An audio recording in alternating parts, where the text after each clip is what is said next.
Allergic asthma అనేది వంశపారంపర్యంగా సంక్రమించవచ్చనమాట. పుట్టబోయే బిడ్డల విషయంలో ముఖ్యంగా ఏంటంటే, మనం చేయగలిగింది యువర్ ఎన్విరాన్మెంట్. ఇప్పుడు ఆస్తమా అనేది జెనెటిక్‌గా ప్రిడిస్పోజ్డ్ ఇండివిడ్యువల్‌లో ఎన్విరాన్మెంట్ ఎక్స్‌పోజర్ వల్ల వస్తుంది. సో, ఎన్విరాన్మెంట్ వచ్చేసి ఎక్స్‌పోజర్‌లో ముఖ్యమైనవి ఏంటంటే, పేరెంట్స్ కనుక స్మోకింగ్ చేస్తున్నట్లయితే, passive smoking by mother or active smoking by mother, these are more prone for to develop asthma. అంటే early damage to the lung అవుతుంది.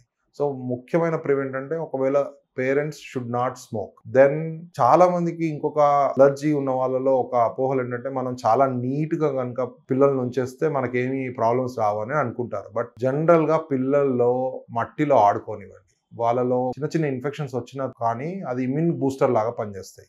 అంటే నేను అట్లా అని మీరెళ్ళి బురదలో వదిలేయమని కాదు. మామూలుగా మట్టిలో ఆడుకునివ్వండి. సో, ఆహార పదార్థాల విషయంలో జాగ్రత్తగా ఉండాలి. నీట్‌గా ఉంచుకోవాలి. బట్ చాలామంది చాలా నీట్‌గా ఉంచితే మా పిల్లోడికి ఆస్తమా రాదనే ఒక అపోహ ఉంటుంది. But that is not true. అంటే ఇమ్యూన్ సిస్టమ్‌లో 2 రకాలుగా ఉంటుందండి. అది ఐజీఎం, ఐజీజీ తయారు చేసుకుంటే ఇమ్యూనిటీ వస్తుంది. అదే ఐజీఈ అనే యాంటీబాడీస్ తయారు చేసుకుంటే ఎలర్జీ, ఆస్తమా వస్తుంది. సో, ఐజీఎం, ఐజీజీ పెరగాలంటే they should play in out side.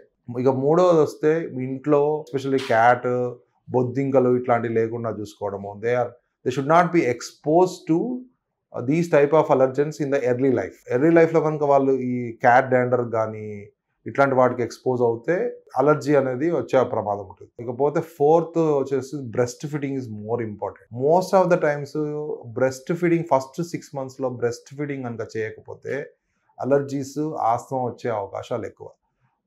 And pregnancy టైంలో కూడా you have to eat properly so that low birth weight ఉండకూడదు. సో, లో బర్త్ వెయిట్ ఉన్న పేషెంట్స్‌లలో ఆస్తమా వచ్చే అవకాశం ఎక్కువ. దీంతో పాటు మన ఎన్విరాన్మెంట్ కొంచెం నీట్‌గా అట్లా ఉంచుకున్నట్లయితే, అంటే ఎక్కువ డస్ట్ గానీ ఎక్స్‌పోజ్ లేకుండా ఇలాంటివి జాగ్రత్తలు పాటించినట్లయితే మీకు పిల్లల్లో early exposure of allergens plus asthma వచ్చే అవకాశాలు చాలా చాలా తక్కువ. మీరు తీసుకునే అదే మందులు, అదే నాణ్యమైన మందులు, కానీ సగం ధరకే. అవును, మెడ్ ప్లస్ బ్రాండ్స్ పై 50 to 80% తగ్గింపు.